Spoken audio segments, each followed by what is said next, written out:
So, hello, Rintu and Sushmit.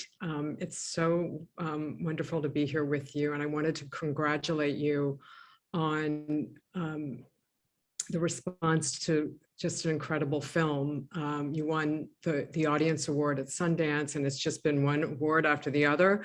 Well deserved. So, just congratulations on how this film has been received. And I personally thought it was incredible, just such packed with so many thoughtful moments, incredible intimacy that you achieved in the filmmaking, which was really quite special. So I'd like to just on that note, I'd like to peel back the layers a little bit of filmmaking just to start, just to sort of get a sense of how you interacted with the team. I feel like I wasn't aware of your presence, which is just like such an amazing achievement, but yet you captured real intimacy and some very complex story and character. So if you could speak to that, that would be great. Thank you, Kathy. We saw a photo story on Kabaleria's work, and when we met them, we said, we want to know more. And they happened to mention that they are thinking of a transition from print to digital. And there's a meeting that the entire team is going to have. And if you're interested, then we can join it. So we took the train to Uttar Pradesh. And by a great stroke of good fortune, that day we decided to carry our cameras along, because usually on our recce, those initial meetings, we don't take our equipment. But I don't know why. It was just like, let's just take it. And we started rolling, and it was a historic meeting for them, because they were discussing, should we do this transition? There was a lot of anxiety, nervousness, excitement around the whole decision, because a majority of women had never touched a smartphone. And to not only transition, but to have the dream of becoming a digital news agency that's good, that would lead the news space, was at that moment felt like a huge ambition to have. And I think what stood out for us was the articulation of the vision from Mira's side, where she was very sure about what she was proposing, and the entire team had a very amazing dynamic, and that felt like just the right cusp in time for us to enter the story in their 15th year. Digital, as we see in the film 5 years later, totally transformed their workflows, the way the nature of news making itself has changed across the world, but in their workflow as well. So there were certain things that became very dynamic, and certain things remained the same. Their fiercely independent spirit, the feminist lens, that never changed. And we knew that very moment on that we wanted, if we were to tell the story, it had to be intimate. We would not do interviews, and we wanted to be with the characters wherever they went. We wanted to be with them in rickshaws, on trains, in moments where they feel threatened, in moments of great grief where they're with victims of tragedies. And the process then became that you just follow them. And we were very intentionally a very lean crew of just 3 people, with Sushmit, me, and our co-cinematographer, Karan. And that really helped because we spent the film, we became quite close to their families, which gave us access. We were invited into their very intimate spaces, and the families became very comfortable around us. So I think it's the fact that they had seen our work and had meaningful conversations with us about why we want to make the film, what our lens is, as well as the kind of time we spent with them. It was a combination of these 2 things that allowed us to be invisible, as you say. Great. And on that note, when they went into, when they had their investigative reporters' hats on, when they sort of boldly went into police stations and interrogated the police, so those moments were quite surprising and shocking.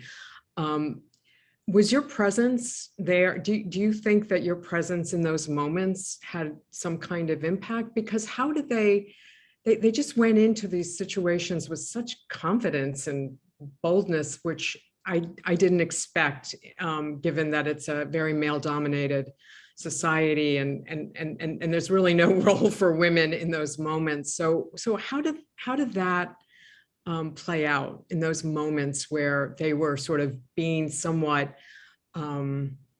forceful, in their mission?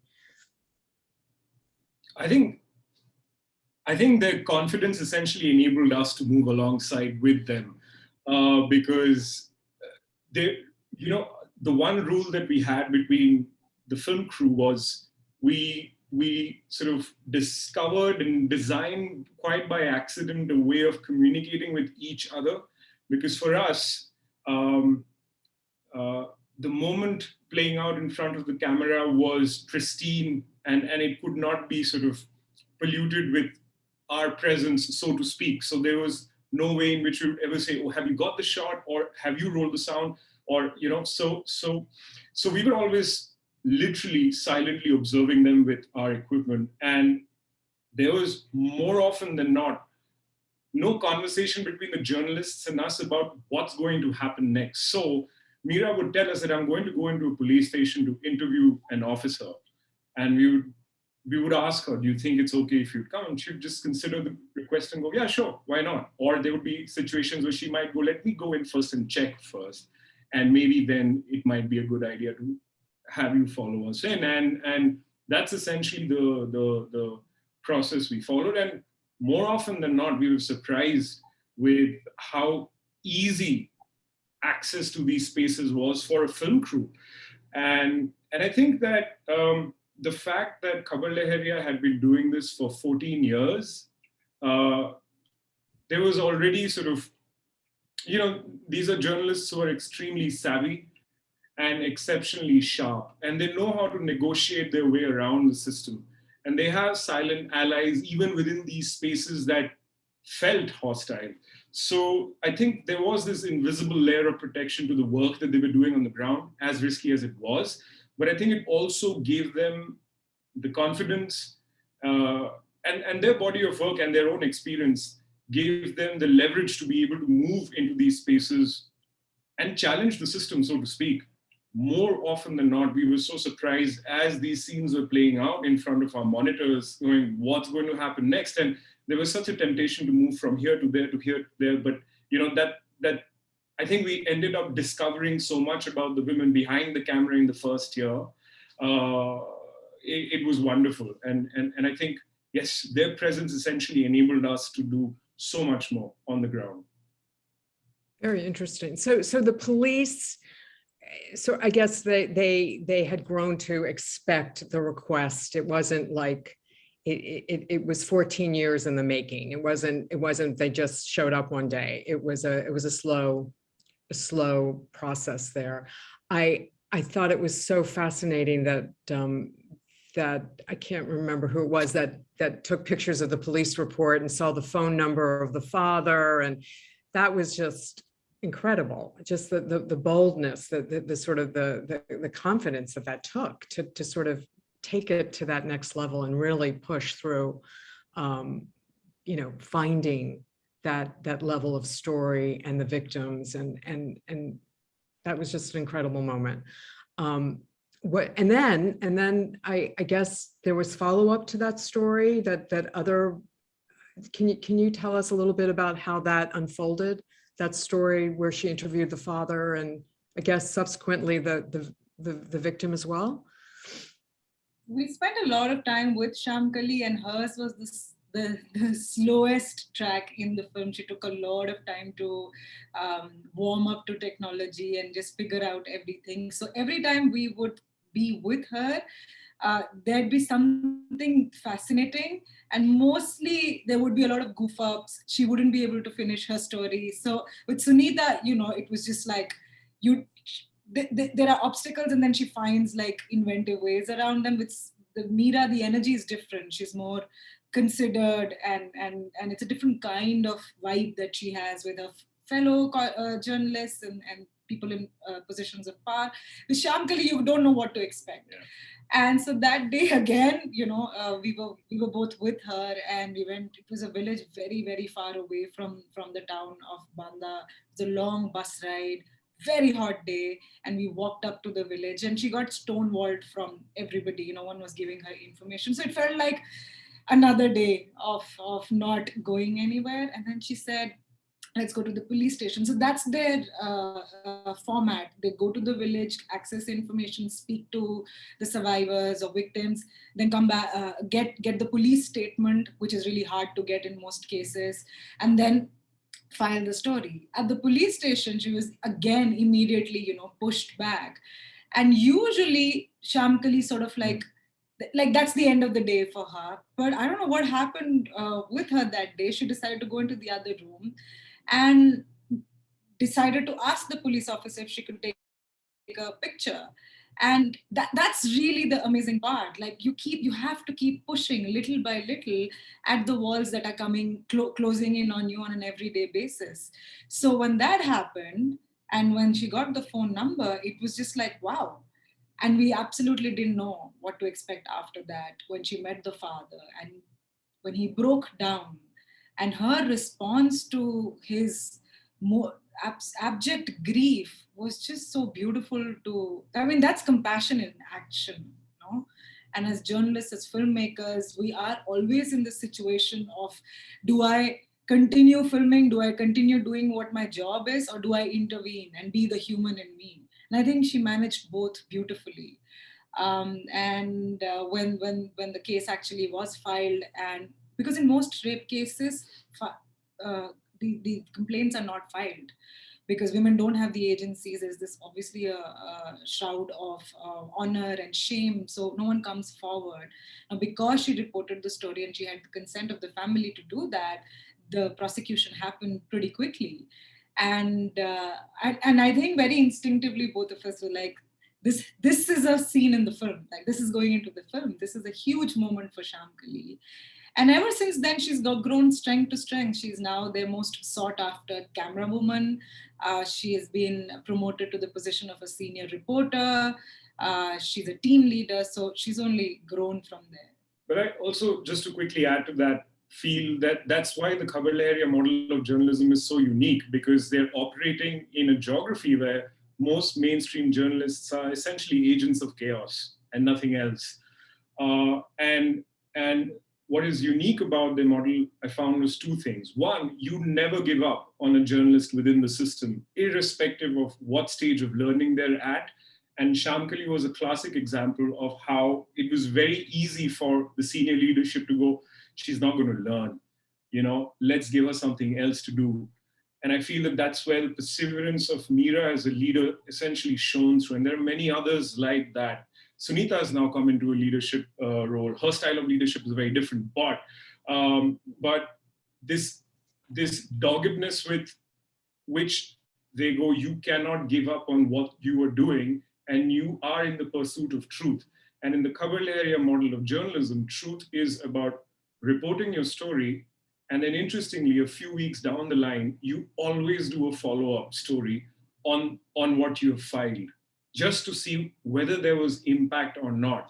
And in essence, what that does, it literally doubles up the work of the journalists on ground, because every day they're going, discovering or reporting on news stories, but they also have to follow up on a story that they might have done 2 or 3 or 4 weeks ago, just to see if the system has shifted, if the conversation has changed.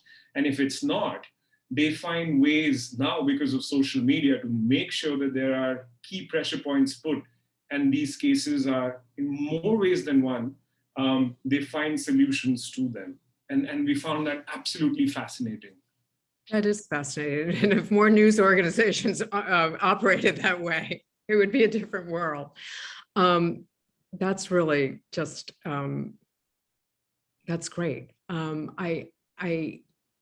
It just dawned on me as you were speaking that meeting, that group meeting that they had, where they were holding the journalists responsible for, like, it was an accountability moment, where it's just like you had 30 stories and, you were supposed, your goal was to have this many. And so it's a well-run, very tight ship.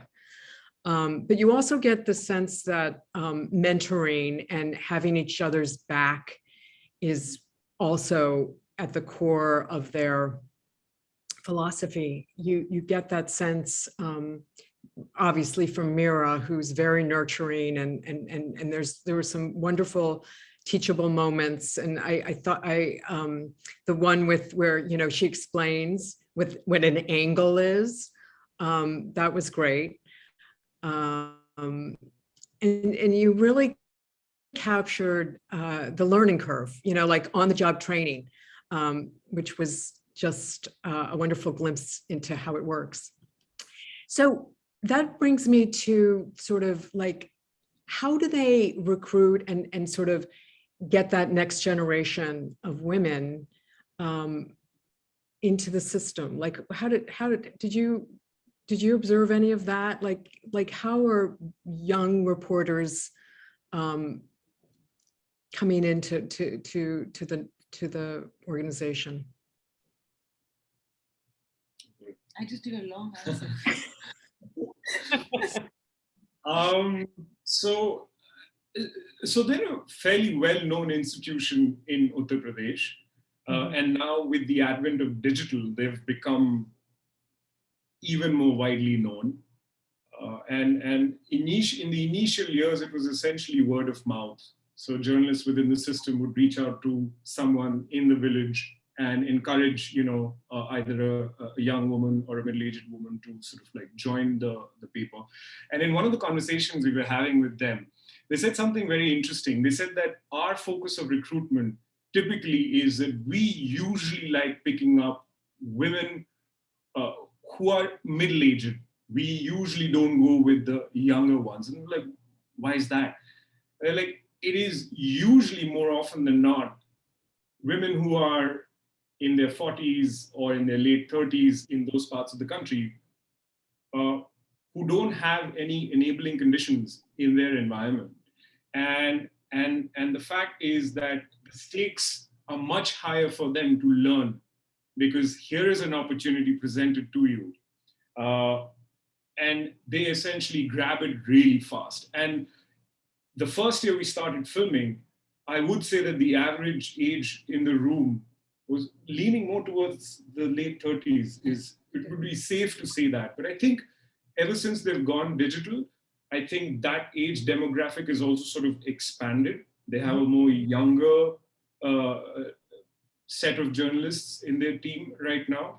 But fundamentally, it's word of mouth, social media, and the fact that now people want to work at Khabar Lahariya because, I think this is also how change happens. And a lot of times people ask us, they're tangibly changing a lot of things on the ground. You see roads getting built, hospitals, all of that.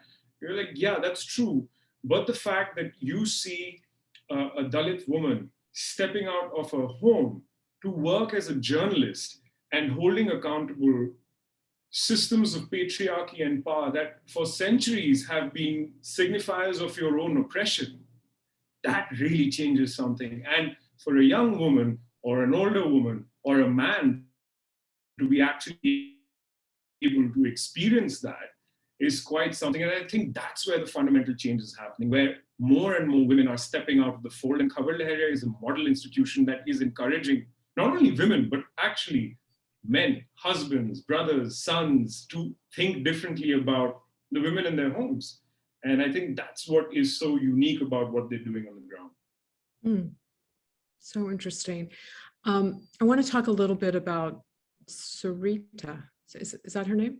Sarita. She's an amazing character and very, very complex. And the mining, returning to the mining town that she comes from. Is she no longer? So she no longer lives in that village. Family lives there. Okay. Her story arc was fascinating, and it was so gratifying at the end when you said that she came back to the paper, and now you just said that she has a bigger role. she's very talented. What can you tell us about her and her journey? One of the difficult characters to edit because she was so colorful. And you nailed it. She was so complex. There's so many layers to her. Yeah. She's in a room of 23 women. The first time we sat down with all of them, she stood out for both of us. Instantly. She was confident, and she was asking a lot of questions, challenging, and doing that with a kind of like a flourish. She was so self-assured, and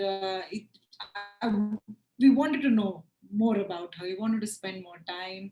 And very interestingly, she was the last character to actually come on board. She was like, you can interview me at our office, but you can't really come home. I'd like to like do everything. You can be with me, but you can't do this. So we were like, fine, that's fine. Let's just hang out with you.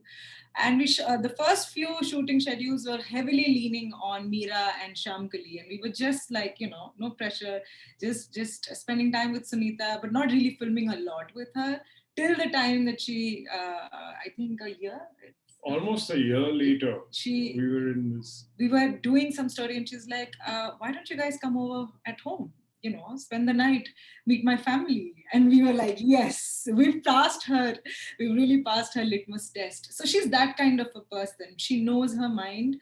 And the fact that she was a child laborer from a family whose mainstay of income was daily labor. And her father's a very endearing and a very different kind of man. He ensured that she finished her education, supported her through and through, supported her choice to be a journalist, which is a very unusual occupation in that part for a woman. And they have this very beautiful, naughty relationship. He lets her be. And so just to be in the company of this father-daughter, and truly a feminist as a person, was very empowering. We could have made another film about Sunita and her father. I was just going to say she could have her own another film, but that informs that makes a lot of sense to me, because you wonder where this comes from with her, given that the odds are so against her early childhood and being where she is now. She got married. Was that an arranged marriage, or was that? Yeah. And so she's back at the paper now, and does her husband support that?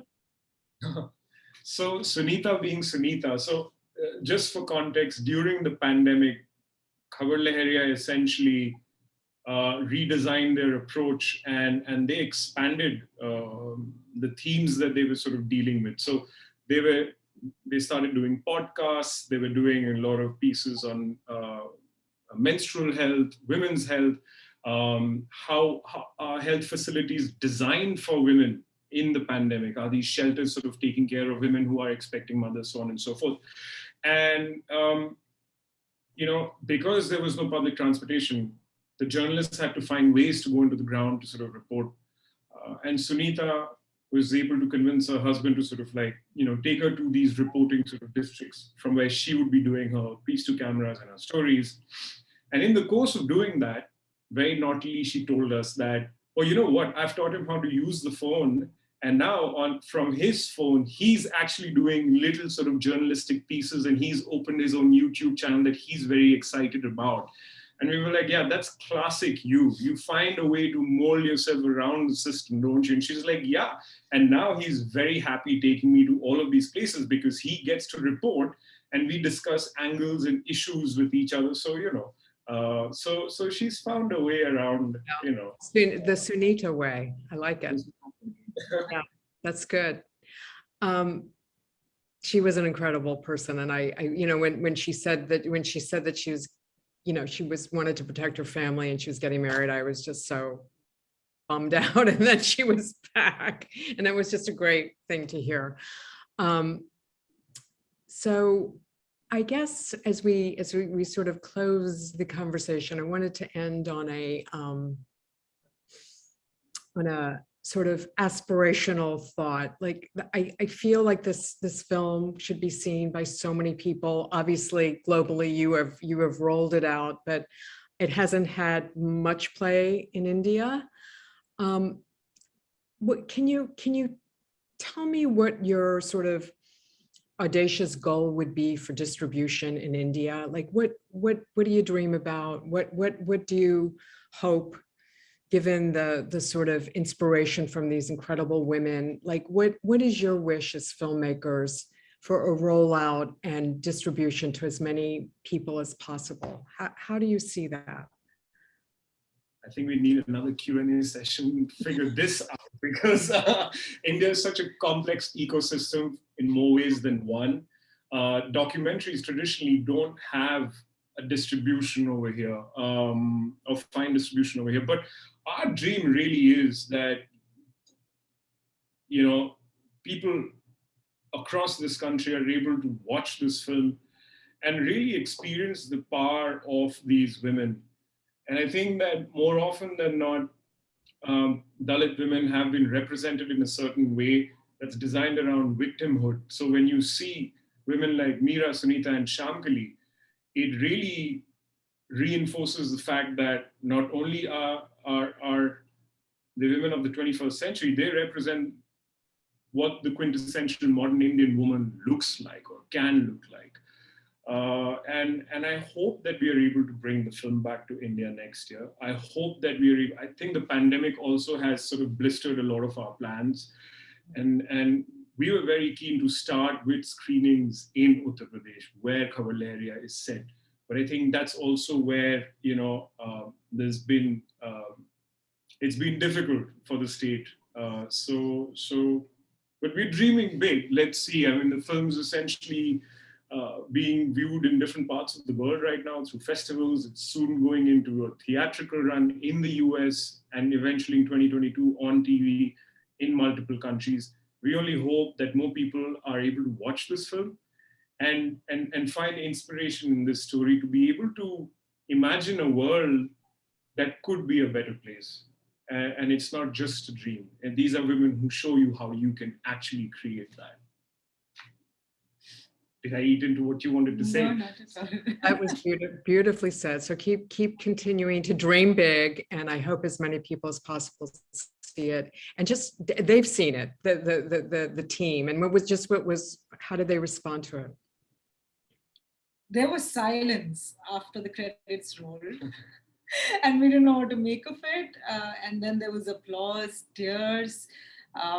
They said that watching our lives, 5 years of our lives, 5 years of the lives of our newspaper and the country on screen as a story through someone else's lens has been a very powerful experience. And I think that was the most rewarding moment for us. This happened right before the world premiere at Sundance. We drove down to Uttar Pradesh with a little projector and a white sheet and got a little hut to just project it. And that was a very special moment that they agreed with and stood by our representation of them was a huge thing for us.